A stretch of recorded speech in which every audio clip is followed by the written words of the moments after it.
Hello friend, નમસ્તે. હું કિંદર ખડિયા સાગર બધા સાથી મિત્રોનું આપણા યુટ્યુબ ચેનલ સ્મિથ સીસી ઇન્ફોમાં સ્વાગત કરું છું. આ વિડીયોમાં આપણે જાણીશું ABCD આઈડી કાર્ડ કેવી રીતે બનાવવું તેની સંપૂર્ણ માહિતી.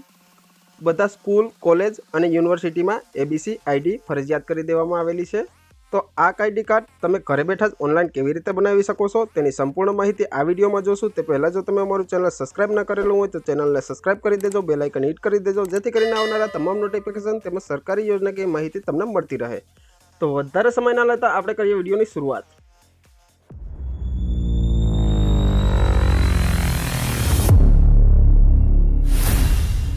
સૌપ્રથમ તો આપણે બ્રાઉઝર ઓપન કરી લેશું.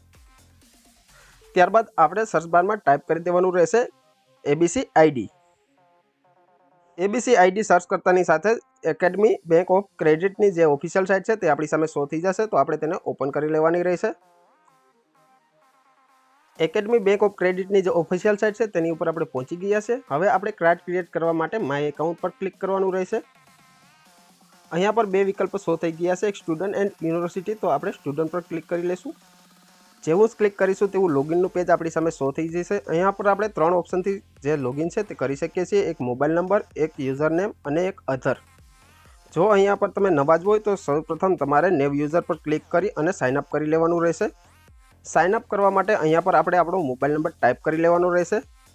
મોબાઈલ નંબર ટાઈપ થઈ ગયા બાદ ગેટ જનરેટ OTP પર ક્લિક કરીશું.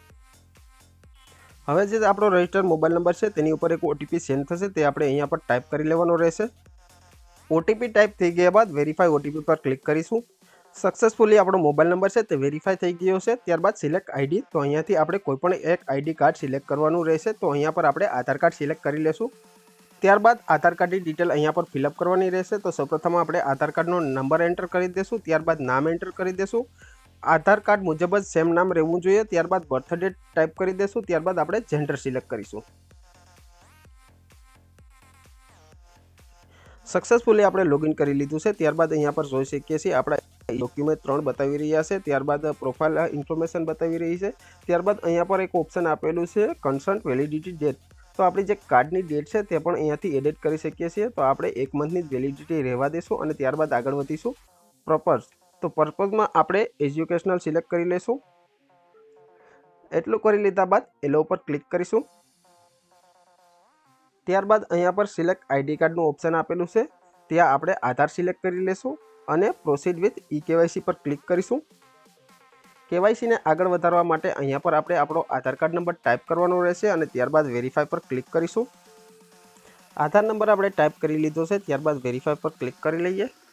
ત્યારબાદ એક આધાર OTP જનરેટ થશે, તે અહીંયા પર આપણે ટાઈપ કરી લેવાનું રહેશે. આધાર OTP એન્ટર કરી લીધા બાદ સબમિટ પર ક્લિક કરી દઈશું. OTP આપણે ટાઈપ કરી લીધો છે. ત્યારબાદ સબમિટ પર ક્લિક કરી દઈશું. સબમિટ પર ક્લિક કરતાની સાથે જ કંઈક આવો ઇન્ટરફેસ આપણી સામે શો થઈ જશે. અહીંયા પર આપણે જોઈ શકીએ છીએ આઈડેન્ટિટી ટાઈપ. તો એમાંથી કોઈ પણ એક વિકલ્પ ચૂઝ કરવાનો રહેશે. જો તમે સ્કૂલ અથવા કોલેજમાં અભ્યાસ કરતા હોય તો તમારે રોલ નંબર અથવા તો રજિસ્ટર નંબર અથવા તો એનરોલમેન્ટ નંબર તમે એડ કરી શકો છો. અને જો તમે નવું જ એડમિશન મેળવવા માગતા હોય અને તમારે ABC આઈડીની જરૂરિયાત પડી હોય તો આપણે અહીંયા પર નેવ એડમિશન સિલેક્ટ કરી લેશું.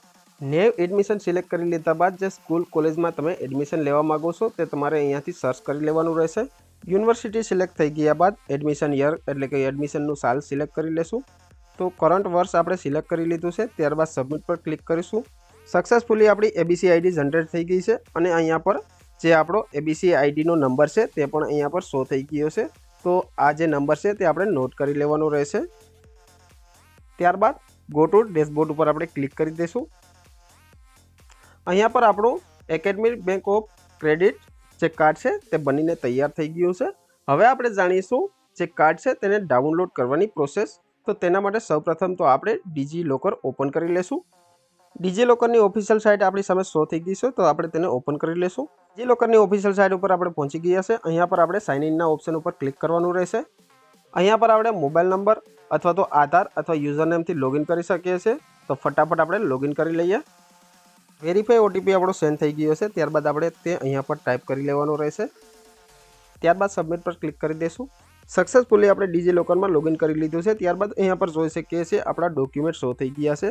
તો અહીંયાથી એકેડમી બેંક ઓફ ક્રેડિટનું જે ઓપ્શન છે તેની ઉપર આપણે ક્લિક કરીશું. ક્લિક કરતાની સાથે જ આપણું academy bank of credit ABC card show થઈ ગયું છે અને તેની પીડીએફ અહીંયાથી આપણે ડાઉનલોડ કરી શકીએ છીએ। તો આ વિડીયોમાં આટલું જ। હવે મળીશું નેક્સ્ટ વિડીયોમાં નવી જ માહિતી સાથે। Thank you friend.